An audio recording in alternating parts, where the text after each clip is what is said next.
असे टाके घालत जायचं. रेडीमेडचे आता जे येतात त्यांना टाके नसतात, मग ते वर खाली प्रॉपर बसत नाही. त्याच्यासाठी आपण इकडे एक टाका घालायचा असं. आणि सगळे लेयर्स धरायचे नाही हां, फक्त हा वरचा भाग. आणि कसंच हलणार नाही. ह्या पॅटर्नमध्ये रेडीमेड खूप असतात, पण त्याच्या निर्या कधीच व्यवस्थित थांबलेले नसतात. असं तुम्ही इकडे टाका घातला ना तर ते हलणार नाही अजिबात.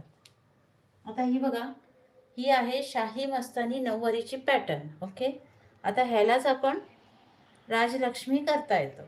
ह्याच निर्या जर आपण असं फिरवलं ना, आता मला हे मस्तानी पॅटर्नच करायचं आहे, पण मी तुमच्यासाठी दाखवते. ह्या निर्या असं फिरवून तुम्ही केला ना